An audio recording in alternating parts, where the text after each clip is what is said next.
Welcome to Our Soul Whisper with Cathi Belmont and co-host Dr. Pat, a sacred space for self-discovery, healing, and transformation. At the heart of Our Soul Whisper is a sacred truth. When we pause and listen inward, the soul always speaks. This show offers a safe, empowering space where those whispers are heard, honored, and lovingly guided into full expression. Each episode invites you to be curious about yourself and the reality you're in, while gently reminding you that you are exactly where you need to be. Let today's message settle in your heart. Maybe even journal about it. And if something resonates, peace, clarity, or insight, pass it along to someone whose soul might be calling for the same. Keep listening inward. Your soul knows the way. Our Soul Whisper starts now. Hear that? Welcome, everyone. Thank you, Sierra. Thank you for bringing that on. I'm Dr. Pat. I get to take this journey with the most incredible Cathi Belmont. But here's what I want to say. See, I don't just get to do these shows with someone like Cathi. I walk the walk. And when I think about the show we're about to do today, I almost want to cry because I see this amazing woman who came here, a beautiful vision, a beautiful dream, stepping into her own, helping the masses of people. And this is what the world needs. Today, though, this is the Game Changer show. Because if we're not able to do this, and I've been doing this 23 years, and this is still a tough one for me. Love who you are, becoming your own safe space. This, Cathi, is the game changer, isn't it? You know, it is. And there are a lot of reasons that came to mind why I wanted to focus on this today. And obviously, as you just mentioned, Dr. Pat, and all of us, I think we need, or we really crave, that reminder to love who we are and to be reminded that, you know, it's creating and becoming our own safe space, not looking externally, but teaching ourselves, or remembering actually, to go within. You know, in the Northern Hemisphere, it's autumn and we're going into winter. And it's those times where nature invites us to go inside. You know, for us that don't like to get out to ski and we like to go and sit in the lodge and have the hot chocolate, we want to go be cozy. We want to be inside and be warm. And so we want to find that space. And then we have the holidays coming up. You know, it was August just last week. I don't know where all this time went, but the holidays are coming upon us. And so we have those, going to have that extra energy coming in, a lot of those to-dos. And so introverts like me, reminding ourselves, go inside and recharge and remind ourselves to get grounded. So yeah, it's just, I'm really looking forward to talking with this. I'm really excited about it. Let's start out with fear or not being enough, because I'm going to stay with the holiday thing for a minute. Okay. So we're driving through our neighborhood here and oh my gosh, everybody's got Halloween, but then Christmas, they've decorated already for Christmas. So I said to Linda, I said, I really feel like decorating for Christmas now. So what happens with that? Let's talk about it. What happens with that is you start to question yourself as if somebody were pulling the strings that would stop me from doing Christmas decorations. You understand what I'm saying? It's that second guessing. Am I going to do something wrong? Cathi, I don't know what you're thinking about me right now, but do you think there's something wrong with me in wanting to decorate for Christmas? You see where I'm going? I do. And, you know, I'm going to ask the question. Do you feel excited about decorating for Christmas? You have no idea. Okay, and that's the tell all. Is it the excitement? Oh my gosh, this is bringing me so much joy right now. Or is it comparing yourself next door? Oh my gosh, you know, Mary so-and-so's starting to put up her lights. I guess I better do it. I guess I should do it. Yikes. So, right. You know, it's that comparing ourselves, and, you know, and it's also sensing that maybe something's wrong with you. that there's a sense of, something's not quite right. So it's where is that coming from? Yeah. Acknowledging and getting truthful to ourselves about that, you Yeah. know, Well, and let's talk about this from where you sit and the level of unworthiness, because many people don't feel that they know how to turn it around. Now, you're talking to somebody, believe it or not, you and me, two introverts, peas in a pod. People look at me and say, "No, you're not." I have scored so high on that, what do you call that, Myers-Briggs thing? They gave it to me 4 times with no change. I'm in the outlier. So what does that even mean? So let's talk about it. So a large part of our lives, what are we told? Now, I must tell you, until I was booted out at age 17, I was never enough. I stuttered, couldn't read, couldn't write. There was 1 or 2 things I did really well as a kid. But where do you go from there? Because now you're an adult. We get to learn some things. So, how do you flip this around? well, one, we tell ourselves that we are worthy of that joy and excitement of putting up Christmas whenever we'd like to, and we don't have to earn it. I think we feel that, like, oh, okay, well, after I go to the store or after I put in a hard day's work, now I get to sit and do what I want. I invite us to look at that differently. I, You know, I thank we, you for that. yeah, Thank you and for that invitation. I'm not kidding. yeah, I play a sport like Sierra, and Monday nights I like to go play. And I got up at 2 in the morning. Listen to how ridiculous this sounds. Okay, don't be afraid to comment on this, Cathi. I don't take it personally because I got up at 2 in the morning. What did you just say? To work harder to get it done so I could go play at 6 o'clock at night. Ask me what condition I was in at 6 o'clock at night, yeah, walking what out the can, door to play, right? yeah. Hmm. I was walked out the door like a person that got up at 2 in the morning. But I did go and I did play. But what did I modify? I didn't play long. I would have gotten Mm-hmm. hurt. But there's Mm-hmm. that inner critic. See, you are our soul whisper.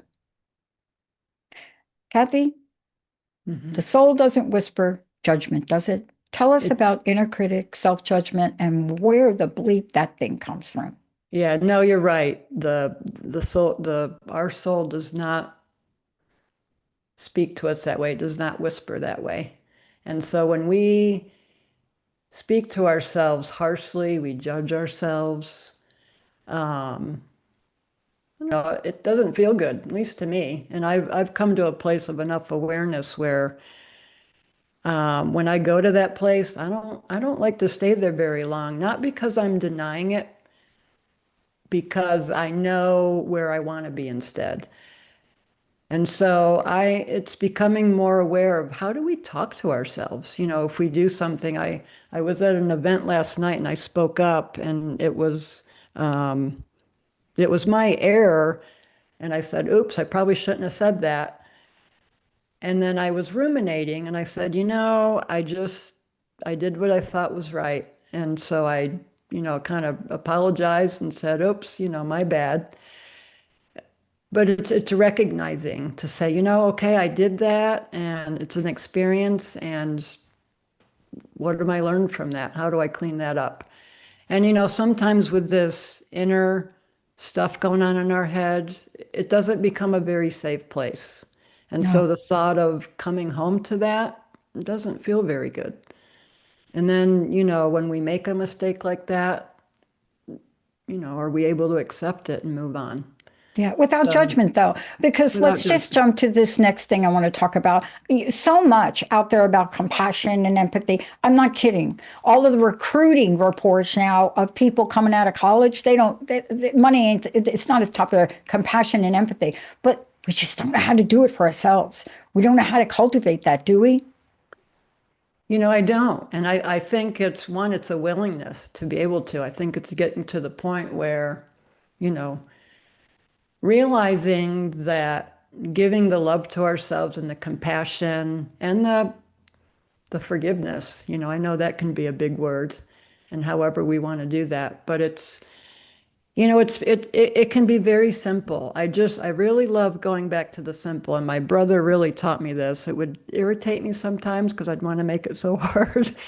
But what brings you joy in that moment? You know, we constantly have our phones. What can you put on there that when you get in the muck of that self-criticism, what can you do to put on there to remind yourself to bring you back? You know, I've got quotes and pictures of baby elephants and things that bring me joy that say, okay, bring me things that bring you back to yourself. Yeah. And that's self-compassion. It's saying, you know what, I messed up and I'm going to get up and try again. You know, that's what the little toddler does when he's looking, you know, learning how to walk. You know, he just gets right, he laughs and gets back up and says, I'm going to do this. I may have I to hold on to know. the table for a while, but I'm going to do it. Yeah. So let's get to sort of some of the things that get a toddler to that point, right? Emotional overwhelm. Let's talk Yeah. about emotional overwhelm because part of what you're talking about compassion, the hard part to do is when we're disconnected from our heart, right? Yeah, We for do get sure. into an overwhelm state. I had a coach tell me about a month ago. He heard me talk about on a show that my go-to is my little electronic little dog, my little laughing dog. And I'm telling you, it's the greatest thing. And so he heard me speak about the fact that that's my go-to. And the guy calls me and he says, Pat, you're the owner of a network. My God, you're just launching. You're going to come out and you're talking about an electronic talking, laughing dog. I said, dude, seriously? That's my go-to. Why you judge me for that? And I said, do you think my listeners, you got to allow people to do what works for them, right? Isn't that what you're saying here? I am. And you know, I was taking my one of my three older dogs out, and I was thinking about the show today, and I was thinking, you know, our perfect and our way of being is so different. I mean, we as a human species are all in this together, and our perfect looks different. Our awarenesses are different. Our challenges are different. And so to look externally can get, you know, I think a little dicey because we're not looking at our own journeys. We can certainly help and get assistance and get that fresh perspective. However, that little toy dog is what, like, it brings you joy in that moment. That's probably what maybe brings you down or calms you down or gets you in that space of fun and not so serious. No And so kidding. you talk about those emotions, this emotion overwhelm, you know, when we feel the fear and the doubt and the anger, they're not always comfortable. And again, it's reminding from our past conversations, Dr. Pat, what are those emotions letting us know? What are they communicating? You know, we don't have to be afraid of them. And that's where that integration to wholeness comes in. You know, one of the services I so love and started me on this journey actually, who's uncomfortable in there, and acknowledging them and loving them and bring them back because they're the ones that are making our decisions for us Yeah. from the past. So it's really embracing those emotions and not avoiding getting quiet or still because it's uncomfortable. Yeah. I'm so glad we're talking about this because, we have, I'm going to call it changing of the guard, so to speak. That's a very generic term. And what that means is generations develop and grow and change and shift. The rules of the game for my generation, for example, in the workplace or even in the home, very different than where we are today. And so parts of these things, we are moving out of a pandemic where people were just in the state you were talking about across the board. But we're out of it now. So, what can we do to have this safe space, to be our own safe space? Yeah, you know, I picked a quote. I love quotes. And this one I chose from Joseph Campbell, and it says, your sacred space is where you can find yourself again and again. And I interpreted that in a couple of ways. One, just constantly returning, go back to that space within yourself. And also, we're returning to spaces on deeper levels as we become more aware and more self-loving. So it was really beautiful. But to answer your questions, you know, it's creating that space is how we care about ourselves. And one of the beautiful ways is we can do rituals. You know, a night doing rituals, however that looks for us, first time of the day is always wonderful because it can start our day. However, if you're a parent or an animal owner that gets you up at 4 or 5 in the morning, sometimes you don't have time to do those rituals. So it's okay, well, how can I love myself and do what I want with what I'm doing, what I've been given?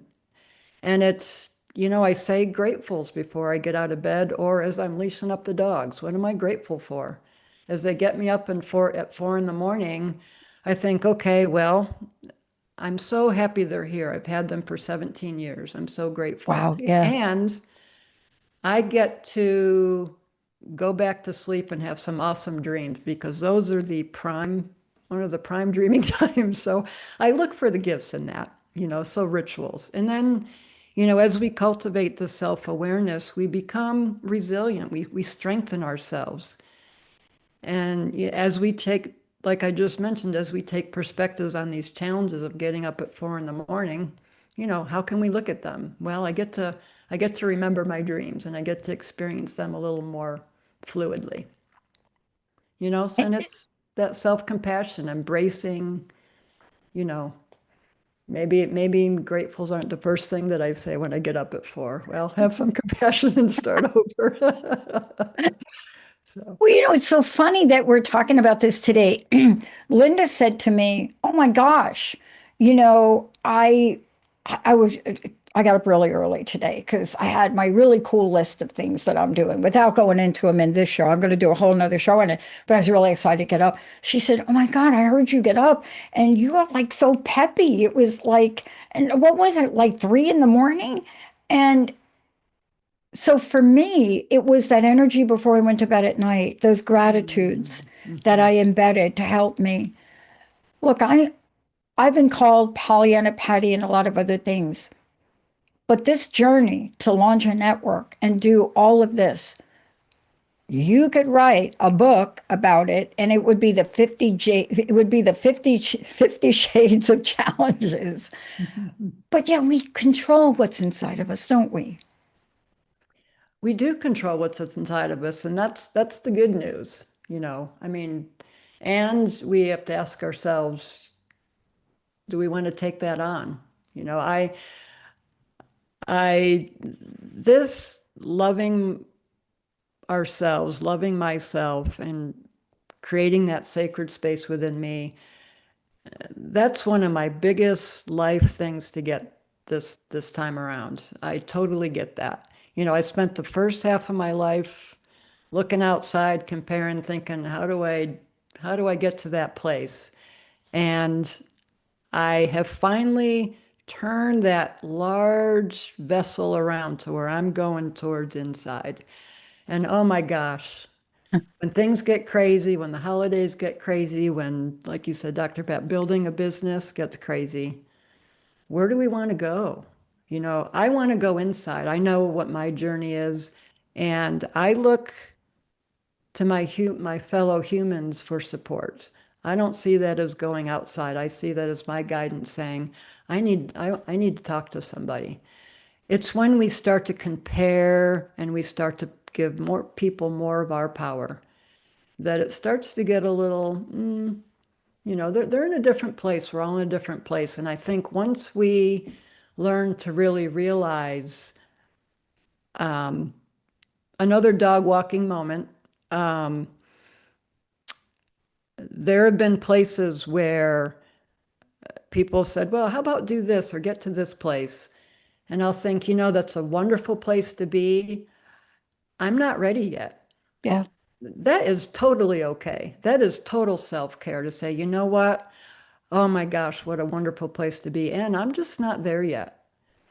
It took me a long time to get to that place. And I think if we all give ourselves permission to say, I'm all about being a little bit scared, like with this podcast, getting it going. But when it feels too big and overwhelming, give yourself that compassion and say, I'm going to get there and I just not ready yet. To me, that's self-love. It's acknowledging where you are and loving where you are and Yeah. not comparing it to someone else's journey. And comparison is the dream killer. See, I have found that, There are two lines, or there's a line of a show, and of course this was in the book Dune, but there's a mantra in the book Dune about fear.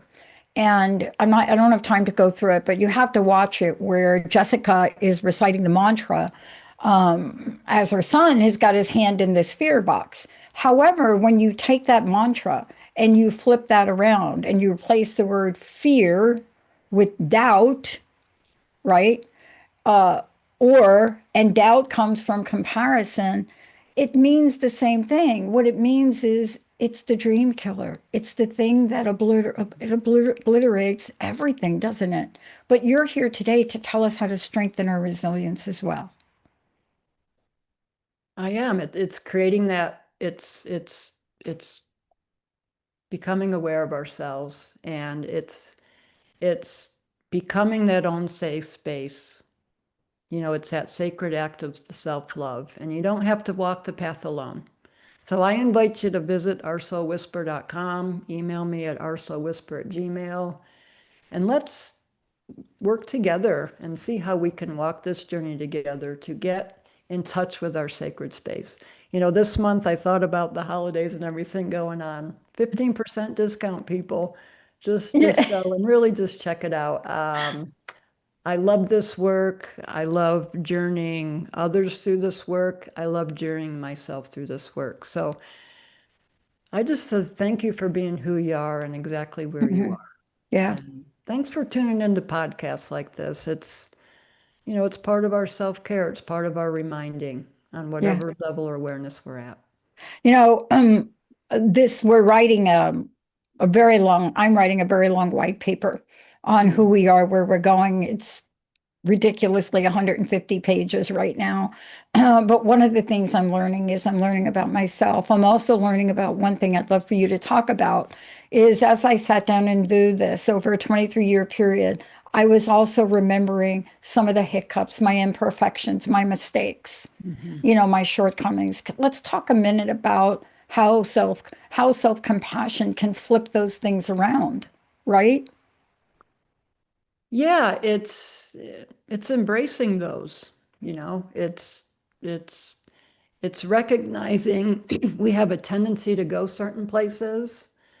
We have a tendency to say, this isn't my strong suit. My friends and family laugh. I know my sister can relate to this. I don't read maps very well unless it's going in the exact same direction. And we were on a trip in DC and I totally got us lost, but sorry, Linda.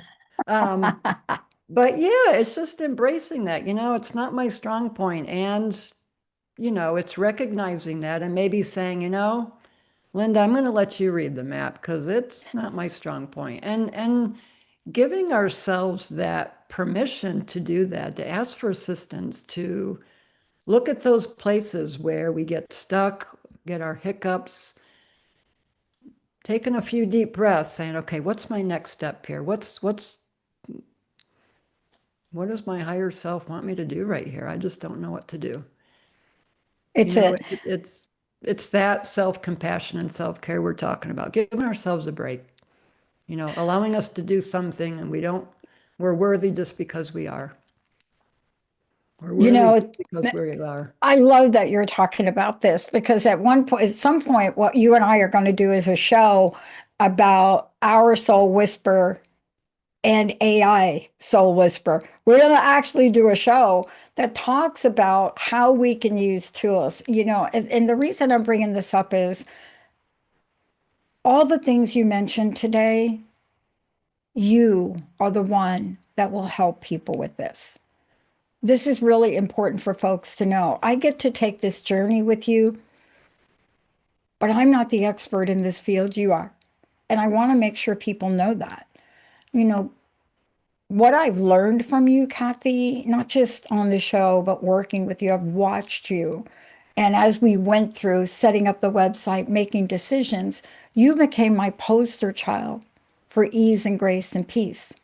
And the reason I'm bringing that up is because I want people to know is that's how you work with people. No matter what I messed up, no matter how long it took, I never saw anything but a smile from you. And I want to tell you how much I appreciate that. Thank you, Dr. Pat. I appreciate you. We're all on this journey in our different places, and I think it's recognizing that and allowing ourselves to be in spaces where we can be accepted and work with people that know the same. So I'm walking this walk with everyone, and I'm taking my investments and energy to really learn so I can assist other people and knowing what best can bring their best place forward. And I love what I do. You can't put a price on that. No. And when someone comes like me who loves what they do, it's going to come through. So that's what I offer people. I love what I do, and I know what your walk. I know some of your walk because I can relate to some of it, and let's figure it out together. You're the boss here. I'm the guide, but let's do it together. I agree. And on that note, to all of you out there, OurSoulWhisper.com, Cathi Belmont, give her a shout out, do a discovery call. But let me just invite you to do one thing. Please take an action today to help you, help yourself, just love yourself. We'll see you next time. Thank you for listening to Our Soul Whisper with Cathi and Dr. Pat. Tune in every third Wednesday at 11 a.m. Pacific on transformationtalkradio.com and subscribe so you never miss an episode. Take a moment now to breathe in and reflect on today's message. If it brought you peace, clarity, or insight, let it settle in your heart and maybe even journal about it. Remember to like and share this episode with someone who's ready to listen within. May our soulful echoes ripple outward, awakening awareness and deep remembrance. If this show touched something within you, share it.